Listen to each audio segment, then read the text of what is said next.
राजा निमि प्रश्न कर रहे हैं। कल हम लोगों ने श्रवण किया, राजा निमि ने प्रश्न किया कि नारायण कौन है, उनका स्वरूप क्या है, उनके बारे में मुझे थोड़ा बतलाइए। तब नारायण के 3 रूपों का वर्णन किया, नारायण, ब्रह्म और परमात्मा। सगुण साकार, निर्गुण निराकार और सगुण निराकार, 3 रूपों का भाव सुना। कैसे देखा जा सकता है, अनेक भाव बताए, लेकिन अंत में आते आते पिप्पलायन कहते हैं कि प्रेमा भक्ति का चश्मा यदि तुम्हारी आंख पर लगा है तो तुम ठाकुर जी का दर्शन कर सकते हो। निर्गुण निराकार ब्रह्म को भी जहां खोजोगे वहां तुम उसको पाओगे। वही प्रेमा भक्ति का उपदेश यहां पर पिप्पलायन योगेश्वर ने किया। राजा ने फिर दूसरा प्रश्न किया कि भगवान के कितने अवतार हैं, उनकी कौन कौन सी लीलाएं हैं, मुझे उसके बारे में बताओ। तब द्रुमिल नाम के योगेश्वर कहते हैं कि भगवान के अवतार अनंत हैं। यो वानन्तस्य गुणानन्ता अनुक्रमिष्यन् सतुवाल बुद्धि रजांसि भूमैर्गणयेत् कथञ्चित् कालेन नैवाखिल शक्तिधाम्ना।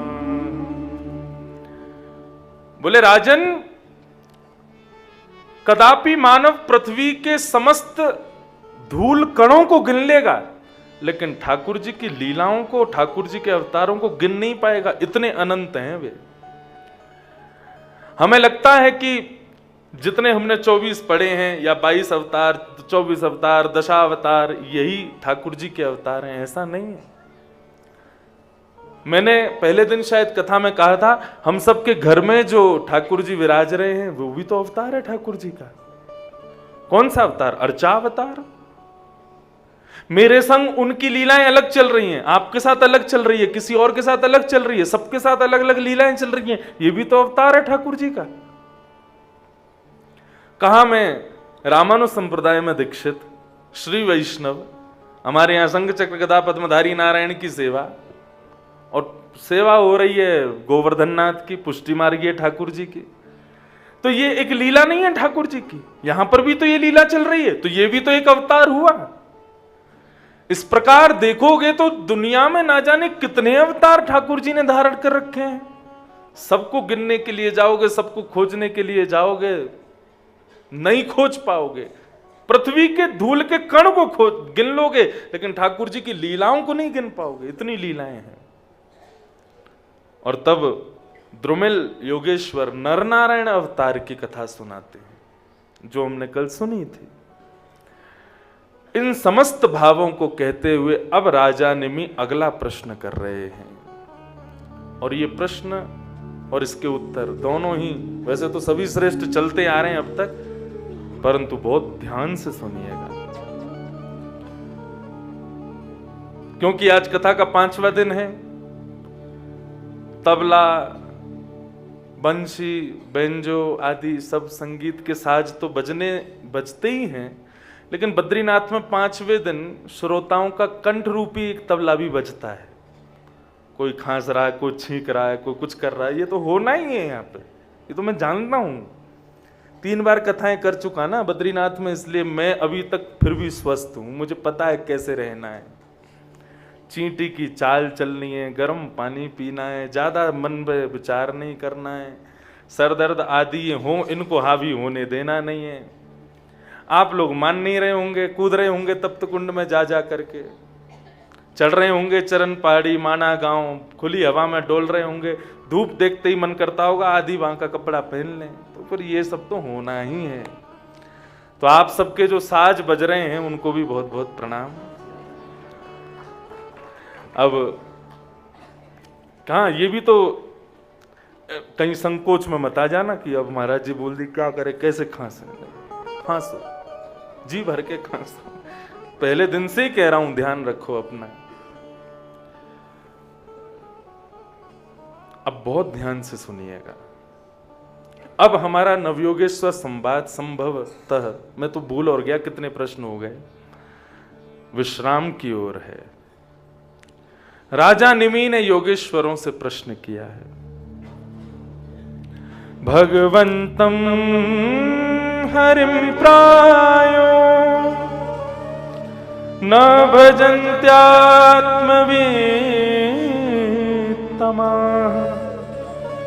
तेषां शान्तकामानां कानिष्ठा विजितात्मनां। प्रभु, जो लोग हरि से विमुख हैं, भगवान में निष्ठा नहीं रखते, ऐसे लोगों के गति क्या होती है मुझे वो बताओ, और गति के साथ साथ इनके लक्षण भी बताना। जो हरि विमुख होते हैं, हरि विमुख को अगर दूसरी भाषा में मैं कहूं तो ऐसा कहने में कोई बुराई नहीं है। हरि विमुख मतलब तुम्हारे हृदय में ठाकुर जी के प्रति भक्ति नहीं है, ऐसा नहीं। ठाकुर जी भी तुमसे प्रेम नहीं करते, तुम ठाकुर जी हरिप्रिय भी नहीं हो, यह बात कही जा सकती है। तो जो हरिप्रिय नहीं है, जो हरि विमुख हैं, उनके लक्षण क्या हैं ये भी मुझे बताइए, और उनकी गति क्या होती है ये भी मुझे बतलाइए। बंधुओं, आज के इस विषय को सुनिएगा, और यहां पर बताए हुए गति को तो चलो सब लोग जानते हैं कि जो हरि विमुख हैं वो उसको नरक जाना पड़ता है, आदि आदि, और भी दो चार गतियां बताई हैं वो सुनेंगे हम। लेकिन जो लक्षण यहां बताए जा रहे हैं ना, आज तक अगर इनमें से एक भी लक्षण था तो क्षमा हो गई, लेकिन यदि अब ये लक्षण आगे रहे तो सोच लेना कि ठाकुर जी आपसे प्रेम नहीं करते, आप ठाकुर जी के प्रिय नहीं हो। इसलिए इस विषय को बहुत ध्यान से सुनना।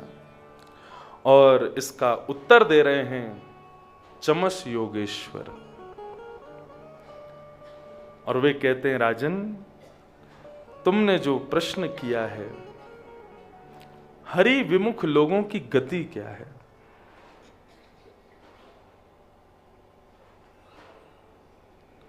हित्वा तया सचरिचित्ता गृहापत्य सुहेक्ष्यः तमो विचिन्त्य वासुदेव पराङ्मुख। जो लोग भगवान से विमुख हैं उनकी गति क्या है? नरक।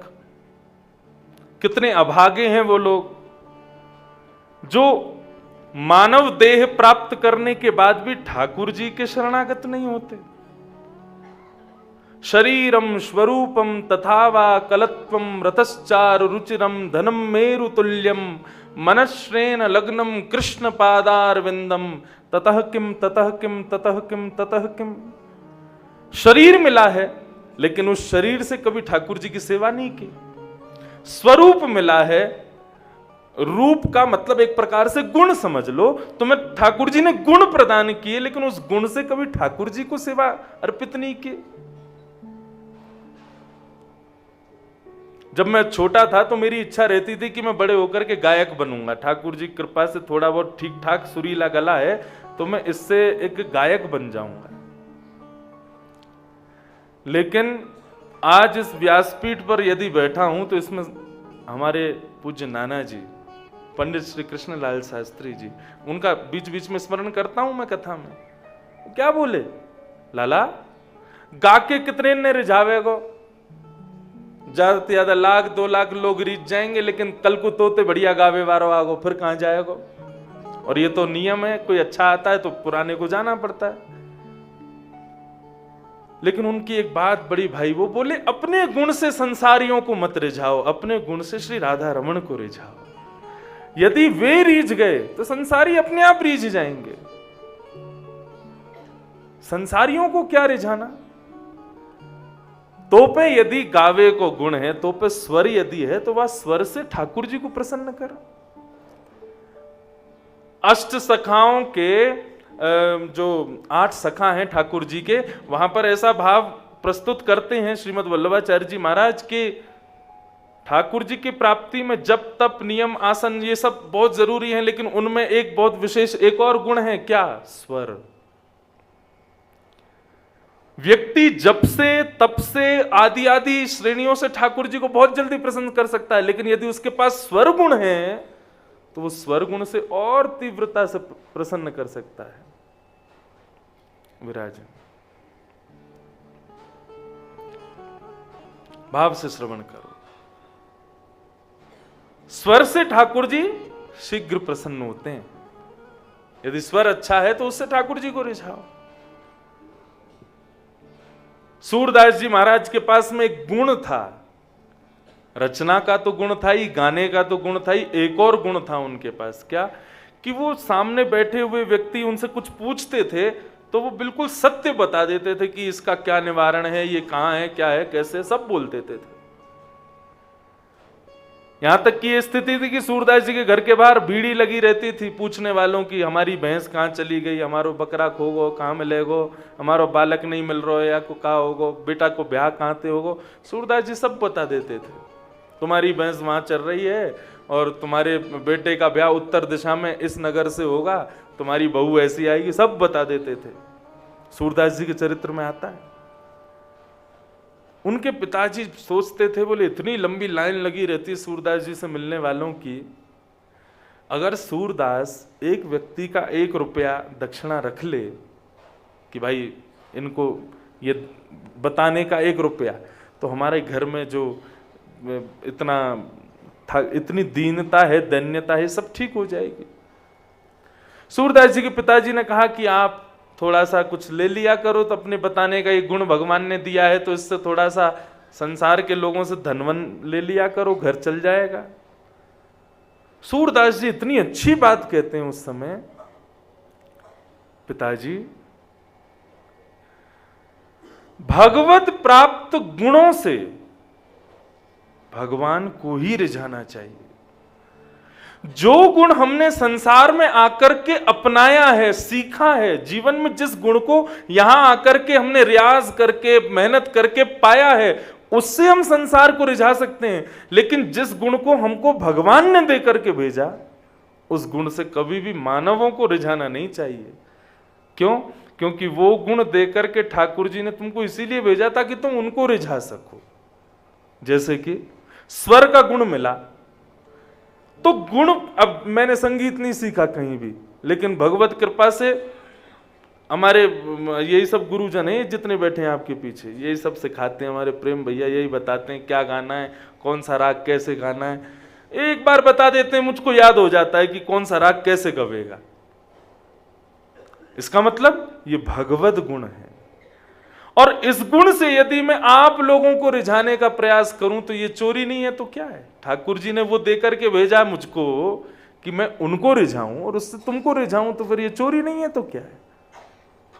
हां, यहां रह करके इस संसार में आके जो गुण मैंने सीखा उससे मैं आपको रिझा सकता हूं।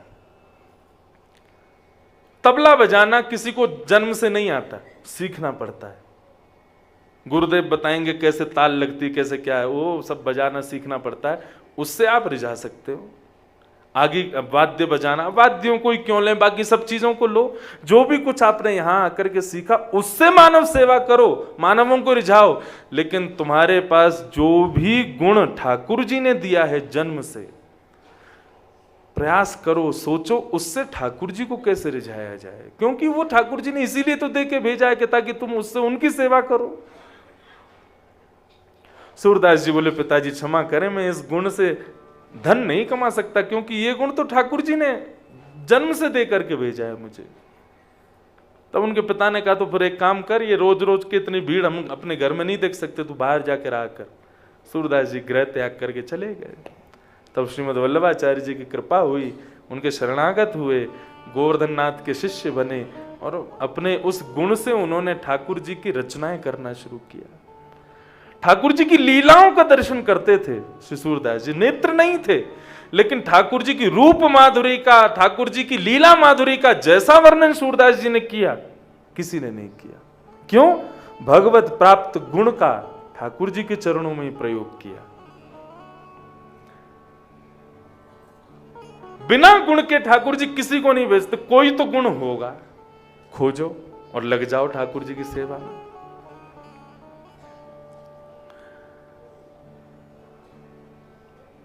तो हे भगवान, मुझे बताइए कि उन अभागों के लक्षण क्या है जो भगवत विमुख होते हैं।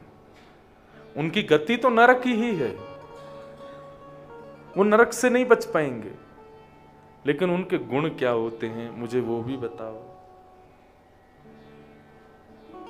तब यहां पर गुण बता रहे हैं, ध्यान से सुनना। कर्मण्य को विदास्तब्धा मूर्खा पंडित मानिनः वदन्ति चाटुकान् मूढ़ा यया मध्वा किरोत्सुका। बहुत ध्यान से सुनना। पहले 5 लक्षण बताए। पहला लक्षण क्या है? कर्मण्य को विदाः। भगवत मूढ़ व्यक्ति का, भगवत विमुख व्यक्ति का पहला लक्षण है कि वो, उसको कर्म का ज्ञान नहीं है, विवेक नहीं है। क्या करना चाहिए, क्या नहीं करना चाहिए, कौन सा कर्म श्रेष्ठ है, कौन अकर्म है, कौन विकर्म है, ये सब उसकी जानकारी में नहीं होता।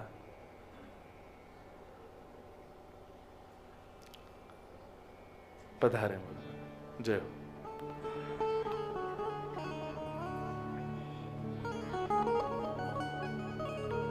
हाँ विराज जाए, यहां विराज जाए, ऊपर आ जाए।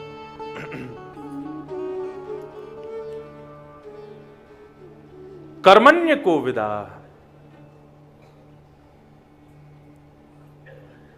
सब लोग इधर देखो, इधर देखो, इधर देखो, मेरुदंड सीधा करके बैठो, बिल्कुल ध्यान से श्रवण करो। भगवत विमुख व्यक्ति का पहला लक्षण क्या है? वो कर्म के प्रति ज्ञान नहीं रखता। मुझे क्या करना चाहिए, क्या नहीं करना चाहिए। 2 बातें हैं। एक तो कहते हैं भोलापन, भोलापन वाली बात नहीं हो रही यहां पे। जैसे कि कल भोंदू की कथा अधूरी रह गई थी, बापू आ गए थे, भोंदू बेचारा वो रोटी अपनी ठाकुर जी को खवा दी। वो पूरी कथा है, अब उसमें बाद में जाऊंगा। लेकिन एक होता है बिल्कुल सरल स्वभाव, सरल भाव में, सहज भाव में आपसे जो होता है वो प्रेम भाव है, उसको ठाकुर जी स्वीकार कर लेते हैं। उसको ठाकुर जी फिर दोष नहीं मानते। दोष का मतलब क्या है? आप जानते हो, आपने कथा में कहीं पर सुन लिया कि ये नहीं करना चाहिए, माता पिता कहते हैं, गुरुजन कहते हैं कि ये कार्य करने योग्य नहीं है, इसको त्याग दो, लेकिन फिर भी इतनी जगह से सुनने के बाद भी, इतने गुरुजनों की आज्ञा के बाद भी उस क्रिया को जबरदस्ती करते हैं। ये भगवत विमुख व्यक्ति का पहला लक्षण है। अदबद के करते हैं, जिद में करते हैं, क्योंकि दूसरा लक्षण यही है। क्या? स्तब्धा। स्तब्धा मतलब जिद्दी होते हैं भगवत विमुख व्यक्ति। पहला लक्षण क्या है? कर्म ज्ञान नहीं होता। दूसरा लक्षण भगवत विमुख का है, वो जिद्दी होते हैं, अपनी बात मनवाने के लिए कुछ भी कर सकते हैं।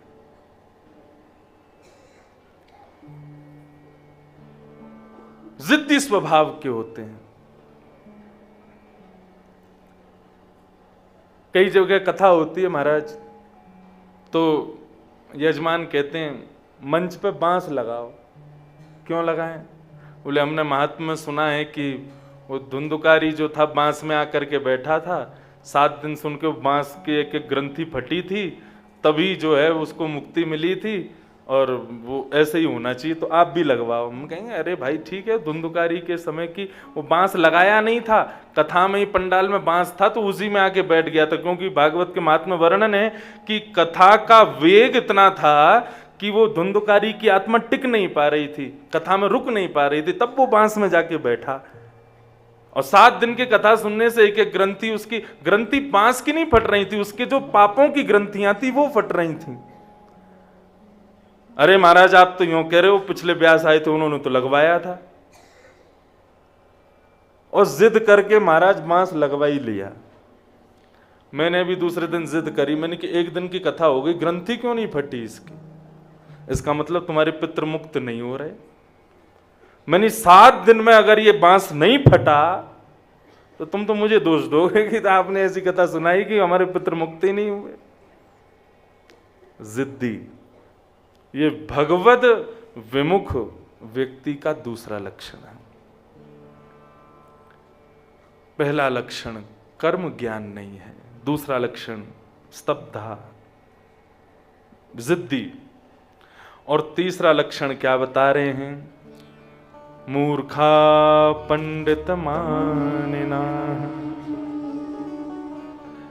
होते तो मूर्ख हैं लेकिन दिखाते ऐसा है कि बहुत विद्वान है, बहुत अपने आप को पंडित दिखाते हैं, ज्ञानी बताते हैं, हम बहुत जानते हैं। जानकारी कुछ भी नहीं है, लेकिन अपना रहन सहन, करनी चलनी फिरनी ऐसी रखेंगे कि उनको देख के लगेगा इनसे बड़ा ज्ञानी कोई नहीं है, इनसे बड़ा जानकार कोई नहीं है इस भाव का।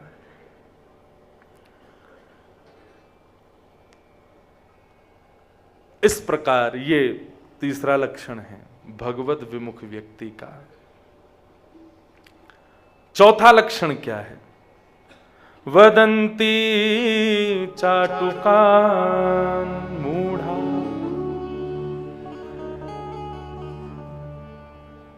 चापलूसी करते हैं भगवत विमुख व्यक्ति। जैसे दिख जाएगा कि हाँ ये बहुत धनवान है, या ये बहुत अच्छा है, श्रेष्ठ, इसका बहुत सब जगह खूब नाम है, तो उसकी चापलूसी करने लग जाते हैं। ये उसका चौथा लक्षण है। उसके पीछे पीछे घूमेंगे कि हाँ इसके संग रहने से हमारा भी यश होगा, हमारा भी नाम होगा, हमारा भी खूब, सब लोग जानेंगे कि अरे इनके कहने से ही सब काम होते हैं, इनसे ही सब कुछ होता है। ये भगवत विमुख व्यक्ति का लक्षण। और यया माध्वा गिरोत्सुका, पांचवा लक्षण बताया, उनको ज्यादा कथा सुनने आदि में रुचि नहीं होती, तो काय में रुचि होती है? बोले कंचन कामनी की चर्चा में बहुत रुचि होती है। जहां पे ये चर्चा चल रही हो पैसा कैसे कमाया जाए, कहां से पैसा आ जाएगा, मेहनत नहीं करनी पड़े, और कामनी तो आप सब समझ ही गए हो, इस तरीके की चर्चाओं में जिनकी बहुत रुचि होती है, ये भगवत विमुख व्यक्ति का पांचवा लक्षण है। मैंने एक बात शुरुआत में ही कही कि ये भगवत विमुख व्यक्तियों के लक्षण हैं, और तो और ये उनके भी लक्षण हैं जिनको हरि प्रिय नहीं समझते, जिनसे ठाकुर जी प्रेम नहीं करते। स्नेह कर सकते हैं लेकिन प्रेम नहीं कर सकते, अपना नहीं बना सकते ठाकुर जी। तो कौन कौन से लक्षण हुए? पहला लक्षण कर्म का ज्ञान नहीं होता, दूसरा लक्षण जिद्दी होते हैं, स्तब्धा, तीसरा लक्षण होते तो मूर्ख हैं लेकिन दिखाते क्या हैं? बहुत विद्वान हैं, बहुत पंडित हैं, बहुत ज्ञानी हैं। चौथा बताया चापलूसी करते हैं, और पांचवा बताया कंचन कामनी की बातों में उनकी रुचि बहुत ज्यादा होती है। और इतना ही नहीं, फिर आगे और बता रहे हैं और कौन कौन से गुण होते हैं। रजसा घोर संकल्पा कामुका हिमन्यवः दंभिका मानिनी पापा बिहसन्त्यच्युत प्रिया। रजसा घोर संकल्पा, रजोगुण प्रवृत्ति होने के कारण भयंकर डरावने संकल्प लेते हैं भगवत विमुख व्यक्ति। कैसे संकल्प लेते हैं? अभी जाता हूं, क्या करेगा? बोले कि उसने जो है मेरे भाई को गाली दी, तू क्या करेगा? बोले मैं जाके उसका सर धड़ से अलग कर दूंगा। लगी शर्त? बोले शर्त लग 500 की, उसका गला काट के आऊंगा, उसको बीच रास्ते में थप्पड़ मार के आऊंगा, उसको ऐसा कर दूंगा वैसा कर दूंगा। ऐसे डरावने संकल्प लेते हैं भगवत विमुख व्यक्ति। तू जानता नहीं है अभी मुझे कौन हूं मैं, पूछ लियो यहां किसी से भी कि मैं कौन हूं, मेरा नाम क्या है। इस प्रकार से डरावनी बातें करते हैं, संकल्प करते हैं अपनी रजसा प्रवृत्ति होने के कारण। ये भगवत विमुख व्यक्ति का लक्षण है। भगवत प्रेमी व्यक्ति वो ऐसी परिस्थिति में कभी ये नहीं कह सकता कि तू मुझे अभी जानता नहीं है, मैं तुझे देख लूंगा, मैं कौन हूं, मैं क्या हूं। इस तरीके की बातें कभी भगवत प्रेमी व्यक्ति के मुख से नहीं निकल सकती। ये तो भगवत विमुखी ही होता है। घोर संकल्पा, भयंकर घनघोर डरावने संकल्प लेता है, ऐसा कर दूंगा, ये कर दूंगा, होता कुछ नहीं है उससे।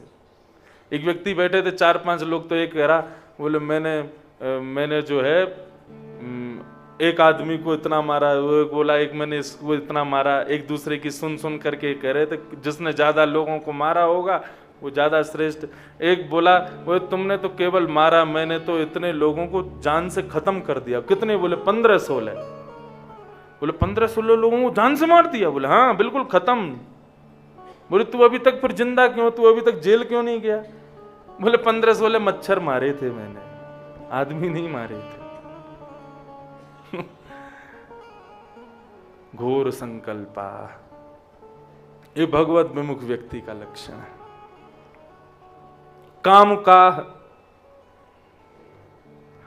सदैव जिनके हृदय में केवल और केवल काम वासना ही विद्यमान रहती हैं, उठते बैठते जागते सोते हंसते खाते पीते हर स्थिति में कभी भी इस स्थिति से जो दूर नहीं होते हैं, ये भगवत विमुख व्यक्ति का लक्षण है।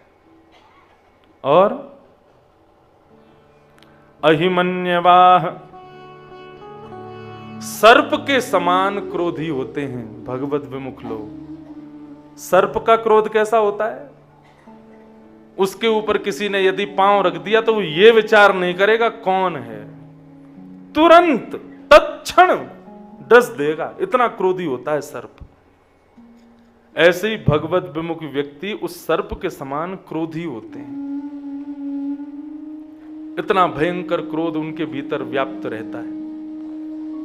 किसी व्यक्ति के 4 बालक थे, दूसरे व्यक्ति ने चारों बालकों को देख के कहा, अरे भाई कितने प्यारे हैं, ये चारों तुम्हारे बच्चे हैं। तो क्रोध में बोलता है, 5 होते तो तू क्या कर लेता? हाँ है मेरे चारों। सदैव क्रोध की अग्नि में जलने वाला व्यक्ति वो भगवत विमुख व्यक्ति है, भगवत प्रेमी नहीं हो सकता। अहिमन्यवा और दंभिका मानिनः, भगवत विमुख व्यक्ति का अभी तक कितने गुण हो गए? नहीं, 7 गुण हो गए, है ना? ध्यान से सुना करो।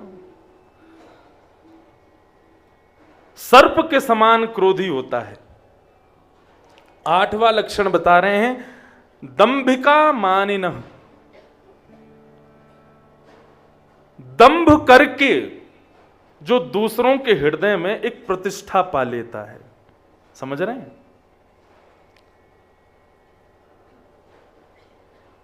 वैसे तो बालक को खिलाते रहेंगे गोद में, लेकिन जैसे दिख जाएगा कोई आ रहा है तुरंत उस बालक को दूर कर देंगे, माला लेके हाथ में बैठ जाएंगे। हम तो भजन करते हैं, हम तो नित्य भजन में ही रहते हैं। 1.25 लाख माला रोज करता हूं, नाम जप के बिना तो मेरा काम चलता नहीं। सुबह सुबह कोई मिलने जाए, बोले महाराज जी आपको प्रणाम, हमें था कि आप कहीं विश्राम में ना हो इसलिए हम थोड़ा देरी से, नहीं मैं तो सुबह उठ गया था 3:15 बजे, 3:15 बजे से ही नारायण भगवान से मेरा कनेक्शन चल रहा था, उन्हीं का स्मरण कर रहा था मैं। इस प्रकार से जो दंभ फैला करके दूसरों के हृदय में अपना मान प्रतिष्ठा बनाने का प्रयास करते हैं, हरि विमुखा, वो हरि विमुख लोग हैं। ये 8वां लक्षण। 9वां लक्षण क्या है?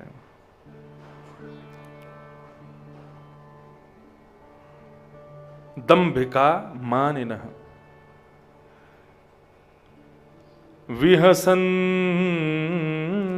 विहसन्त्यच्युता प्रियान्।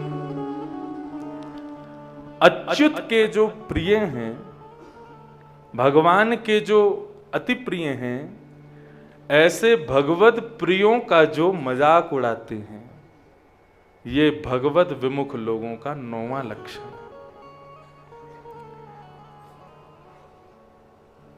एक लक्षण हमने गिना नहीं बीच में, कामुका। इस प्रकार 10 लक्षण हैं टोटल, 2 श्लोकों में चमस योगेश्वर ने बताए हैं। इन 10 लक्षणों को बताते हुए कहते हैं कि जो इन 10 लक्षणों से युक्त है, या तो वो भगवत विमुख है, या फिर वो भगवत सन्निधि में रहने के बाद भी भगवत प्रिय नहीं है। वो भगवत सन्निधि में भी क्यों रह रहा है? दंभ की वजह से रह रहा है, अपनी किसी कामना की पूर्ति के लिए जा रहा है, वो भगवत प्रेमी नहीं हो सकता। इसलिए भूल करके भी यदि इन 10 में से कोई लक्षण यदि आ गया हो तो बद्रीनाथ में उसकी तिलांजलि दे करके जानी है। एक बार और बस उसकी हिंदी बता दे रहे हैं कौन कौन से लक्षण, फिर से सुन लो।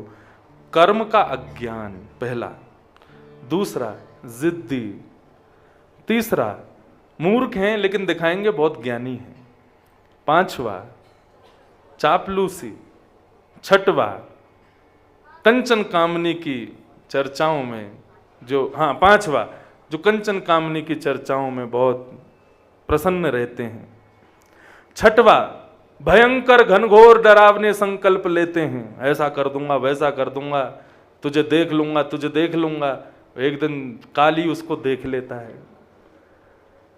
7वां सर्प के समान क्रोधी, 8वां सदा काम वासना में ही जो संलिप्त रहता है, काम का कामनीमयम कृष्णोमयम जगत सर्वम। एक श्लोक है, महाराज जी आपको शायद स्मृति में हो, जो धन का लोभी होता है वो जहाँ जाता है वहाँ यही देखता है कि मुझे यहाँ से धन कैसे कमाना है, यहाँ से जमीन कैसे खरीदनी है। कामुक व्यक्ति जिसको भी देखता है उसके प्रति काम भावना ही प्रकट करता रहता है। लेकिन भक्ता कृष्णमयम विश्वम, भक्त कैसा है? बोले जिसको भी देखता है उसको ये सोचता है कि जरूर कृष्ण भगवान का कोई अनन्य भक्त होगा, और नहीं है तो वो ये विचार करेगा ये भक्त कैसे बने। ये उनके लक्षण होते हैं। तो 8वां लक्षण सदा काम वासना की चर्चाओं में जो लगा रहता है, काम का। 9वां दंभ दिखाकर के दूसरों के हृदय में जो सम्मान बनाता है। और 10वां लक्षण अच्युत प्रिय लोगों का जो मजाक उड़ाता है, भगवत प्रियों का जो अपमान करता है, उनका जो मजाक उड़ाता है। ये 10 लक्षणों से युक्त जो है वो भगवत विमुख है। वो भगवत प्रिय कभी नहीं बन सकता।